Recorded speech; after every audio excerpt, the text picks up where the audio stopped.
Pollination की बात कर ले, cells that degenerate solid endosperm. Hello बच्चों, आज हम लोगों का टॉपिक है कुछ एमसीक्यूज क्वेश्चन करेंगे sexual reproduction in flowering plants में। ठीक है, तो देखते हैं sexual reproduction in flowering plant के कुछ क्वेश्चंस। जैसे यहाँ पर दिया हुआ है,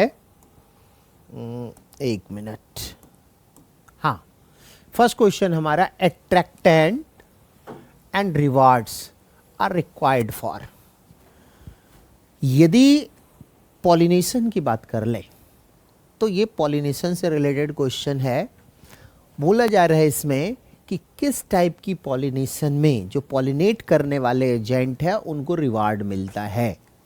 तो इसके लिए फ्लावर को कलरफुल होना चाहिए, और जब इसमें इंसेक्ट की अट्रैक्शन होती है तो इंसेक्ट को बदले में कुछ फूड मटेरियल, जैसे बोलेंगे नेक्टर, मिल जाता है इससे। ठीक है, और बदले में वो इंसेक्ट पॉलिनेशन कराने में हेल्प करता है। मतलब इंसेक्ट के थ्रू पॉलिनेशन यदि हो जाए तो अट्रैक्टेंट एंड रिवार्ड्स मिलता है उस इंसेक्ट को, और इंसेक्ट के थ्रू पॉलिनेशन हो तो इसका नाम है एंटोमोफिली। ठीक है, नेक्स्ट क्वेश्चन है, कंटिन्यूड सेल्फ पॉलिनेशन। बार बार सेल्फ पॉलिनेशन यदि कर दिया जाए, जैसे समझते हैं हम लोग कि कोई जीन कैपिटल स्मॉल ए की बार बार सेल्फिंग करा दी जाए तो क्या होगा। तो सेल्फिंग कराने का रिजल्ट हो सकता है कि एक तो दोनों डोमिनेंट एलील आपस में जुड़ जाए या हेटेरोजाइगस कंडीशन में रहे, या ऐसा हो सकता है कि दोनों रेसेसिव एलील आपस में जुड़ जाए। यदि रेसेसिव एलील आपस में जुड़ गया है तो इससे जो प्रोटीन की फॉर्मेशन पहले हो रही थी ए डोमिनेंट वाले जीन से, वो प्रोडक्शन यहाँ पर बंद हो जाएगी। तो सेल्फ पॉलिनेशन की वजह से इस तरीके की कैरेक्टर में कमी आना इनब्रीडिंग डिप्रेशन कहलाता है। तो बार बार सेल्फ पॉलिनेशन कराई जाए तो इससे इनब्रीडिंग डिप्रेशन क्रिएट हो जाती है। इनब्रीडिंग डिप्रेशन यही है। तो सेकंड नंबर आंसर हो गया। नेक्स्ट आते हैं थर्ड नंबर क्वेश्चन पे। थर्ड नंबर क्वेश्चन है, pollen grains are generally sticky. देखो, कुछ कंडीशंस होते हैं जो विंड के थ्रू पॉलिनेशन या इंसेक्ट के थ्रू पॉलिनेशन या वाटर के थ्रू पॉलिनेशन के लिए पॉलन ग्रेन और स्टिग्मा में होनी चाहिए। जैसे विंड के थ्रू पॉलिनेशन हो जाए तो पॉलन ग्रेन को नॉन स्टिकी होनी चाहिए, और यदि इंसेक्ट के थ्रू पॉलिनेशन हो जाए तो पॉलन ग्रेन को स्टिकी होनी चाहिए, स्टिग्मा को भी स्टिकी होनी चाहिए। ठीक है, विंड के थ्रू पॉलिनेशन हो जाए तो पॉलन ग्रेन नॉन स्टिकी और स्टिग्मा स्टिकी एंड फेदरी होनी चाहिए। तो यहां पर क्वेश्चन दिया हुआ है, pollen grains are generally sticky in nature. तो स्टिकी इंसेक्ट के थ्रू पॉलिनेशन में होती है, तो विंड के थ्रू पॉलिनेशन में नॉन स्टिकी होनी चाहिए। ठीक नहीं आंसर। वाटर के थ्रू पॉलिनेशन में रिबन लाइक स्ट्रक्चर होता है पॉलन ग्रेन के अंदर, ताकि इसे स्टिग्मा तक पहुंचने में हेल्प मिले। और एनिमल के थ्रू पॉलिनेशन, मतलब इंसेक्ट एक टाइप की एनिमल ही है, तो एनिमल के थ्रू पॉलिनेशन के लिए जरूरी है स्टिकी होना। नेक्स्ट क्वेश्चन पे आते हैं। यहां पर एक डायग्राम बना हुआ है, और इस डायग्राम में बहुत सारे, इसको सिंपल वे में हम समझ लें तो यहाँ पर इस तरीके से बहुत सारे स्टेमन की डायग्राम बनी हुई है, जिसमें पॉलन ग्रेन्स हैं एंथर के अंदर, और बोल रहा है कि इससे कौन सा पॉलिनेशन होगा। तो पॉलन ग्रेन की नंबर विंड पॉलिनेशन के लिए बहुत ज़्यादा नंबर में पॉलन ग्रेन होने चाहिए। तो ये रिप्रेजेंट कर रहा है कि यहाँ पर पॉलन ग्रेन की नंबर बहुत ज़्यादा है। अब क्वेश्चन पढ़ लेते हैं क्या है। The figure Son below representing the wind pollination, यही आंसर, विंड पॉलिनेटेड प्लांट। ये इस बारी नीट में ये क्वेश्चन आया हुआ भी है। 2024 के नीट में ये वाला क्वेश्चन आया हुआ है कि किसे रिप्रेजेंट करता है। ये डायग्राम बना हुआ है और उसका आंसर हम बोलेंगे विंड के थ्रू पॉलिनेशन होगी। आगे बढ़ते हैं हम लोग। नेक्स्ट क्वेश्चन में लिखा है, the phenomenon wherein the ovary develops into fruit. Ovary से फ्रूट बनता है, ट्रू फ्रूट है, बट बोल रहा है विदाउट फर्टिलाइजेशन तो फर्टिलाइजेशन के बिना ओवरी से फ्रूट बने तो that fruit is known as parthenocarpic fruit, और उसमें सीड नहीं होती है कभी भी। तो यहां देख लेते हैं, yes it is parthenocarpy. Next आते हैं क्वेश्चन नंबर 7। ये स्टेटमेंट वाली क्वेश्चन है। फर्स्ट स्टेटमेंट में दिया हुआ है enzymes can degrade organic material of pollen grain exine. बिल्कुल गलत है, क्योंकि एक्साइन की पॉलन ग्रेन जो होती है ये बनी होती है स्पोरोपोलनीन की, और ये स्पोरोपोलनीन एंजाइमेटिक एक्टिविटी से रेसिस्टेंट होता है। ये फिजिकल या केमिकल रेसिस्टेंट होता है, इसलिए पहला स्टेटमेंट तो गलत है। दूसरा पढ़ लेते हैं, स्पोरोपोलनीन can withstand high temperature, strong acid and alkali। बिल्कुल सही है, ये रेसिस्टेंट होता है। तो ये एग्जाइन जो स्पोरोपोलनीन की बनी होती है वो इन सारे कंडीशन से रेसिस्टेंट होती है, इसलिए विथस्टैंड कर सकता है। तो इसमें आंसर हो गया बी ट्रू, ए गलत है। Statement B is correct, statement 1 is wrong, यही आंसर इसका करेंगे। नेक्स्ट क्वेश्चन पे आते हैं हम लोग। लिखा हुआ है flowers which have single ovule, एक ही ओव्यूल हो in ovary and are packed into inflorescence are usually pollinated by. तो यदि ओव्यूल के अंदर ओवरी के अंदर सिंगल ओव्यूल प्रेजेंट हो तो ऐसा एनिमोफिली में होता है, और एनिमोफिली वाली कंडीशन हो गई विंड पॉलिनेशन। विंड पॉलिनेशन वाले प्लांट में कॉमनली ऐसा देखा गया है कि ओवरी के अंदर एक ही ओव्यूल होती है। यही क्वेश्चन है, इसमें कर लिया हमने। Next, during embryo development heart shaped embryo stage is followed by, मतलब इसके बाद क्या होता है, तो इसके बाद 2 कॉटिलेडन बन जाती है, मैच्योर बन जाता है, सीड की फॉर्मेशन हो जाती है। तो देख लेते हैं, ग्लोब्यूलर नहीं, ये पहले होता है, ये बाद वाला हमें बताना है। मैच्योर्ड एम्ब्रियो स्टेज, यही आंसर हो गया, मैच्योर्ड बन जाता है। प्रो एम्ब्रियो ग्लोब्यूलर होती है और जाइगोट उससे पहले बनता है, मतलब जाइगोट से बन जाएगा सबसे पहले प्रो एम्ब्रियो स्टेज, इसी को बोलते हैं ग्लोब्यूलर स्टेज, और फिर यहां से हार्ट शेप के बाद एक मैच्योर्ड एम्ब्रियो की फॉर्मेशन हो जाएगी। Next 10th number question, perisperm. Perisperm देखो जनरली ऐसा होता है कि न्यूसलस जो न्यूट्रिएंट मटेरियल होती है ओव्यूल के अंदर, ये एम्ब्रायोजेनेसिस के समय कंज्यूम हो जाती है, खत्म हो जाती है। यानी कि सीड में जब देखा जाए तो सीड में ये नहीं मिलेगा, लेकिन यदि परसिस्टेंट रह जाए तो ऐसे न्यूसलस का नाम पेरिस्पर्म कहते हैं। तो क्या है ये, remnant of nucleus, remnant of nucleus नहीं, न्यूसलस। यस, सेकेंड वाला आंसर हो गया हमारा। नेक्स्ट आते हैं हम लोग, match the column 1 with column 2 and choose the correct option. ठीक है, इसमें है कॉर्न में, युक्का में, हाइड्रिला में। तो युक्का मॉथ के थ्रू पॉलिनेशन होता है, कॉर्न में पॉलन ग्रेन की नंबर बहुत ज़्यादा है इसलिए विंड के थ्रू होती है, और हाइड्रिला एक हाइड्रोफाइट्स है जिसमें पॉलिनेशन वाटर के थ्रू होती है। तो मैच कर लेते हैं, वाटर वाला हो गया ये हाइड्रिला, विंड के थ्रू पॉलिनेशन कॉर्न में, और इंसेक्ट मॉथ के थ्रू युक्का में। तो ए का हो गया थर्ड, ए का थर्ड हमारे पास सेकंड और फोर्थ में है। अब आगे बढ़ते हैं, बी का आंसर हो गया फर्स्ट, बी का आंसर हो गया फर्स्ट, ये वाला आंसर हो गया, और सी का आंसर यहां पर है सेकंड, तो सी का सेकंड हो गया आंसर। तो यहां पे ऑप्शन नंबर 2 करेक्ट है। Next, seed offer several advantage, seed के होने की वजह से कौन कौन सा फायदा है एंजियोस्पर्म में वो बताना है।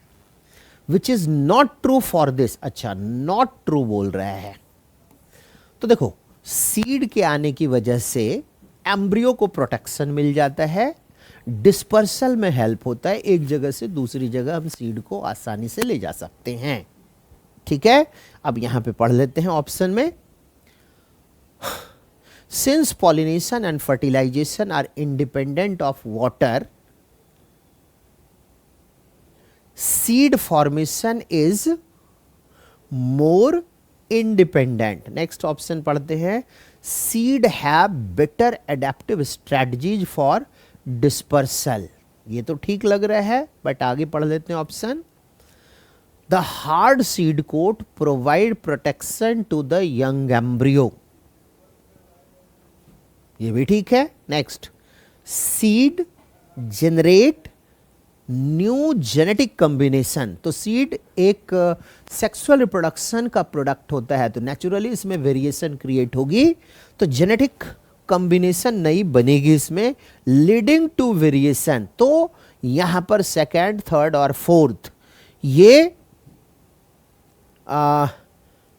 सीड की एडवांटेज है, लेकिन हमें आंसर बताना है नॉट ट्रू, यानी पहला वाला, since pollination and fertilisation are independent of water. Generally higher plant में पानी रहे, फर्टिलाइजेशन के लिए ऐसा कंडीशन जरूरी नहीं है। हाँ, कुछ ऐसे प्लांट होते हैं जिसमें फर्टिलाइजेशन के लिए हम बोलेंगे पॉलन ग्रेन वाटर के थ्रू जाता है, ये एक एक्सेप्शनल कंडीशन है, अदरवाइज वाटर डिपेंडेंट नहीं होता है। ठीक है, तो बोलेंगे seed formation is more independent, ये ठीक नहीं है। ठीक है, ये ठीक नहीं है, तो आंसर हमारा इसका हो गया फर्स्ट। ठीक है, तो इसलिए इसको थोड़ा सा ध्यान से देखना है, ये 12th नंबर क्वेश्चन, थोड़ा सा लैंग्वेज इसका कंफ्यूजिंग है, ध्यान से देखना है। Next, during माइक्रोस्पोरोजिनेसिस।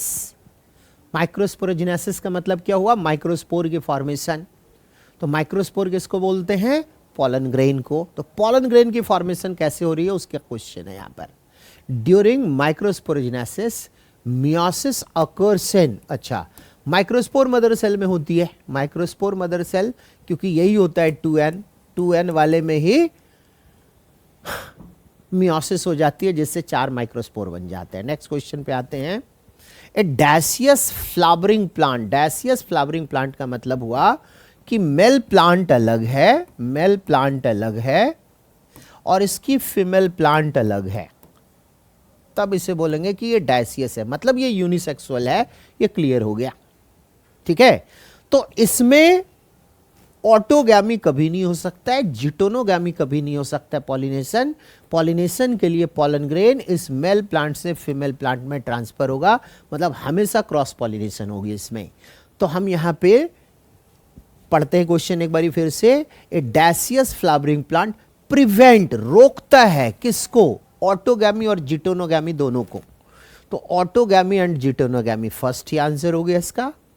नेक्स्ट 15 नंबर question, in a transverse section a typical microsporangium. Microsporangium क्या होता है, तो एंथर की ट्रांसवर्स सेक्शन यदि की जाए तो इस ट्रांसवर्स सेक्शन में एंथर ये इस तरीके से 4 कॉर्नर में प्रेजेंट होती है। एक कॉर्नर को, इसी का नाम है माइक्रोस्पोरेंजियम, स्पोरेंजियम। ठीक है, माइक्रोस्पोरेंजियम। तो ये बोल रहा है क्वेश्चन में, in a transverse section a typical microsporangium appears, tetragonal structure होता है, 4 साइडेड टेट्रागोनल स्ट्रक्चर जो सर्कुलर शेप में होता है लगभग। अब यहां पे हमें बहुत सारी बातें दिख रही है, फिर से पढ़ते हैं question, in a transverse section a typical microsporangium appears near. अच्छा, आगे लेकिन लिखा हुआ है इन आउटलाइन, यानी circular, 4 sided tetragonal circular in outline. Complete sentence लिखें तो ऐसा लिख सकते हैं हम। ठीक है, तो ज्यादा अच्छा यहां पे वर्ड यही वाला फिट होता है, क्योंकि शेप की बात की जा रही है, तो शेप सर्कुलर होगा, होता है टेट्रागोनल, चूंकि 4 है स्ट्रक्चर यहां पे, तो होगा तो टेट्रागोनल। लेकिन बोल रहा है in a transverse section a typical microsporangium, एक की बात की जा रही है, तो एक तो सर्कुलर ही होगा। ठीक है, नेक्स्ट क्वेश्चन में आते हैं हम। विच represents the male gametophyte. Pollen grain का नाम है मेल गैमेटोफाइट। पॉलन ग्रेन, एक मैच्योर्ड पॉलन ग्रेन जो होती है इसी को बोलते हैं मेल गैमेटोफाइट। तो थर्ड नंबर हो गया आंसर, पॉलन ग्रेन को कहा जाता है। नेक्स्ट, पार्थेनियम कैरोट ग्रास का दूसरा नाम है। ठीक है, next, match the column 1 with column 2 and choose the correct option. Monoecious plant का मतलब ये हो गया कि प्लांट एक ही टाइप का है। ठीक है, एक ही प्लांट होती है। और डायसियस का मतलब हो गया दो प्लांट है। तो पपाया वाला जो प्लांट होता है, मेल प्लांट अलग होता है, फीमेल प्लांट अलग होता है। नेक्स्ट है कॉलियोप्टाइल एंड कॉलियोराइजा।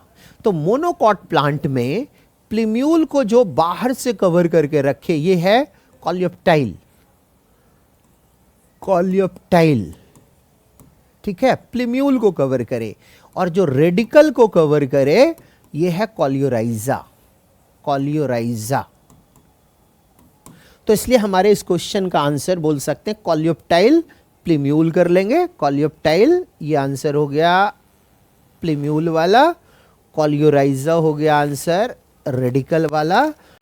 और कैस्टर प्लांट होता तो यूनिसेक्सुअल है, बट उसी एक प्लांट में मेल फ्लावर की पोजीशन अलग, फीमेल फ्लावर की पोजीशन अलग होती है। तो प्लांट तो मोनोएसियस ही है कैस्टर, बट यूनिसेक्सुअल होती है। तो एक आंसर हो गया सेकंड, एक आंसर सेकंड, थर्ड और फोर्थ वाला है।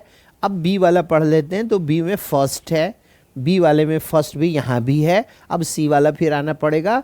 तो सी का आंसर हो गया फोर्थ, सी का फोर्थ, यहाँ पे फोर्थ ऑप्शन में है, आंसर ये हो गया। और डी भी देख लेते हैं कंफर्म करने के लिए। तो ये है थर्ड नंबर, डी का थर्ड, हमारा आंसर हो गया option number fourth. Next question पे आते हैं हम, मेगास्पोरेंजियम।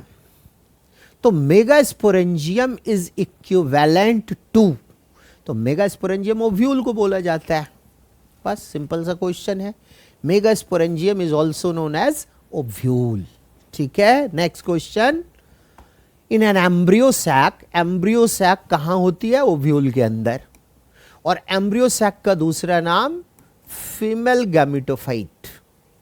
गैमेटोफाइट, ठीक है। इसको एक मैच्योर्ड मेगास्पोर भी बोला जा सकता है, मेगास्पोर। अब क्वेश्चन पढ़ लेते हैं। In an embryo sac the cells that degenerate, तो एम्ब्रियो सैक के अंदर चेलेजा की तरफ 3 एंटीपोडल सेल होती है, माइक्रोपाइल की तरफ 2 साइनर्जिड होते हैं और एक एग सेल होती है। डबल फर्टिलाइजेशन के ठीक बाद ये साइनर्जिड और एंटीपोडल सेल इन दोनों की डेथ हो जाती है। तीनों एंटीपोडल सेल और दोनों साइनर्जिड डेड हो जाता है। ठीक है, तो लिखा है question, in an embryo sac the cells that degenerate after fertilisation, तो बोलेंगे साइनर्जिड नहीं, प्राइमरी एंडोस्पर्म सेल नहीं, साइनर्जिड एंड एंटीपोडल सेल, यही आंसर। नेक्स्ट क्वेश्चन पे आते हैं। एनक्लोज्ड विदिन इंटेगुमेंट, इंटेगुमेंट के अंदर मास ऑफ सेल न्यूसेलस वाला कहलाता है, न्यूसेलस सेल। ये इस तरीके की स्ट्रक्चर होती है कि एक एम्ब्रियो सैक है, ठीक इसके बाहर न्यूसेलस के सेल होते हैं और ये इंटेग्यूमेंट से कवर्ड होता है। तो इसी का नाम पूछा जा रहा है कि इसे क्या कहते हैं। तो न्यूसेलस कहते हैं, ये दोनों है इंटेग्यूमेंट। तो इंटेग्यूमेंट से कवर्ड एरिया, सेल की जो मास होती है उसको क्या कहते हैं? तो उसे न्यूसेलस कहा जाता है। Enclosed within the integument is a mass of cell called the nucellus. ठीक है, नेक्स्ट क्वेश्चन है, द फॉलोइंग फिगर शोज, ये डायग्राम जो है ये मोनोकॉट की डायग्राम है। जब सीड की फॉर्मेशन होने जा रही है, एम्ब्रियो कंडीशन में है, इसमें से ए रिप्रेजेंट कर रहा है कोटिलेडन को और इसके कोटिलेडन को बोला जाता है स्क्यूटेलम। इस मोनोकॉट में एक ही कोटिलेडन होती है, नोन एज स्क्यूटेलम। ठीक है, डाइकॉट की कोटिलेडन का कोई नाम नहीं है। मोनोकॉट के कोटिलेडन को स्क्यूटेलम कहते हैं। क्वेश्चन पढ़ लेते हैं आप। The following figure shows the longitudinal section of an embryo of grass. Grass होता है पोएसी फैमिली में, सीरियल्स वाली फैमिली में, यानी मोनोकॉट है वो। रिकॉग्नाइज द स्क्यूटेलम, बस यही आंसर हो गया। ए वाला पार्ट स्क्यूटेलम को रिप्रेजेंट करता है, इसलिए यहां आंसर हो गया ये सेकंड नंबर। नेक्स्ट आते हैं क्वेश्चन नंबर 23 में। The coconut water. तो जब एंडोस्पर्म की फॉर्मेशन होती है तो प्राइमरी एंडोस्पर्मिक सेल जो 3N वाला होता है, यह प्राइमरी एंडोस्पर्मिक न्यूक्लियस, यह है प्राइमरी एंडोस्पर्मिक सेल। तो इसमें कई बार कैरियोकाइनेसिस होगी। मेनी कैरियोकाइनेसिस का रिजल्ट होगा, कैरियोकाइनेसिस इसकी रिजल्ट होती है कि बहुत सारे न्यूक्लियाई बन जाते हैं साइटोप्लाज्म के अंदर, और ये न्यूक्लियाई अब साइटोकाइनेसिस के बाद पेरिफेरी पे अरेंज होके सेल की फॉर्मेशन कर लेता है, और इसे हम बोल देते हैं सॉलिड एंडोस्पर्म। ये बन गया पेरिफेरी पे सॉलिड एंडोस्पर्म। लेकिन अभी भी यहां पर बहुत सारे न्यूक्लियस प्रेजेंट होती है जो ट्रिप्लॉइड नेचर का है। तो ये वाला लिक्विड एंडोस्पर्म को रिप्रेजेंट कर रहा है, लिक्विड एंडोस्पर्म, जबकि ये रिप्रेजेंट कर देता है सॉलिड एंडोस्पर्म को। ठीक है, सॉलिड एंडोस्पर्म को। तो एक बार क्वेश्चन पढ़ लेते हैं यहां पर हम लोग। क्वेश्चन है the coconut water from tender coconut represent, क्या है, free nuclear proembryo, free nuclear endosperm की फॉर्मेशन हो रही है, और कोई सेल डिवीजन जिसमें न्यूक्लियस पहले डिवाइड हो, साइटोप्लाज्म की डिवीजन बाद में हो, तो इसी का नाम होता है फ्री न्यूक्लियर डिवीजन, और ये एंडोस्पर्म फॉर्मेशन में होती है, एम्ब्रियो फॉर्मेशन में नहीं। Next 24 number question. For the formation of embryo sac, embryo sac का नाम अभी मैंने समझाया था, एक मैच्योर्ड मेगास्पोर को कहते हैं। ठीक है, तो मेगास्पोर मदर सेल में मियोसिस का रिजल्ट होता है कि मेगास्पोर मदर सेल जो डिप्लॉयड होती है, मियोसिस के बाद 4 सेल की फॉर्मेशन होगी, और इसे बोलेंगे मेगास्पोर, और ये सारे के सारे सेल हैप्लॉइड नेचर के हो जाते हैं। माइक्रोपाइल की तरफ के 3 सेल की डिजेनरेशन हो जाती है, और मैच्योरिटी सिर्फ एक मेगास्पोर की हो जाती है, यही बन जाता है एम्ब्रियो सैक। अब इस कंसेप्ट के बेसिस पर यह आंसर कर लेते हैं। The formation for the formation of embryo sac megaspore mother cell undergoes meiosis. तो मियोसिस इसमें कितनी बार हुई है? एक बारी हुई है मियोसिस, जिससे 4 सेल बन गए। अब इस वाले सेल में एक जो ये फंक्शनल बन गया, इसके अंदर न्यूक्लियर डिवीजन 3 टाइम्स होती है, जिससे पहले न्यूक्लियर डिवीजन से 2 न्यूक्लियाई बन गया, दूसरे से 4 बन गया, तीसरे से 8 बन गया, यानी 3 माइटोसिस इसमें हो जाएगी और 1 मियोसिस हो जाएगी। तब जाके यहां से एक एम्ब्रियो सैक की फॉर्मेशन होगी, जो अभी हमने थोड़ी देर पहले यहां पर डायग्राम बनाया था। This is embryo sac. ठीक है, इसके लिए 1 मियोसिस और 3 माइटोसिस की जरूरत है। ऑप्शन देख लेते हैं, 1 meiotic division and 3 mitotic division. Answer हमारा यही हो गया। Next question, pollination can be divided into 3 types, autogamy, geitonogamy and xenogamy. ये किस बेसिस पर क्लासिफिकेशन की गई है? तो ये इस बेसिस पर की गई है कि स्टिग्मा के साथ जो पॉलन ग्रेन आके लैंड करेगा वो किस फ्लावर का है। यदि उसी फ्लावर का है तो नाम ऑटोगैमी, उसी प्लांट के दूसरे फ्लावर का है तो जीटोनोगैमी, और दूसरे प्लांट का पॉलन ग्रेन है तो इसे जीनोगैमी या क्रॉस पॉलिनेशन कहते हैं। ऑप्शन एक बारी देख लेते हैं, ये किस पे डिपेंड करता है। तो पहला ऑप्शन दिया हुआ है टाइप ऑफ पॉलन, दूसरा सोर्स ऑफ पॉलन, तीसरा टाइप ऑफ ओवम। ओवम तो हो नहीं सकता है, पॉलन की टाइप नहीं, कहां से आ रहा है उस पर डिपेंड करता है, इसलिए आंसर करेंगे सोर्स ऑफ पॉलन ग्रेन। तो यहां पर इस तरीके से अभी हम लोगों ने 25 इंपॉर्टेंट मल्टीपल चॉइस क्वेश्चन करे sexual reproduction in flowering plants के। इसके पहले भी मैंने कुछ क्वेश्चंस करवा दिए थे, तो इसे हम मान सकते हैं कि sexual reproduction in flowering plants MCQs, यदि हम सीरीज की बात कर लें तो इसे हम लोग 2 नंबर दे सकते हैं। पहले भी 25 क्वेश्चंस मैंने करा दिए थे और अभी 25 करा दिए, टोटल 50 इंपॉर्टेंट क्वेश्चंस मैंने करा दिए हैं। बाकी आप लोग और भी करो, जो भी डाउट हो आप मेरे से दोबारा पूछो। तब तक के लिए बाय बाय बेटा।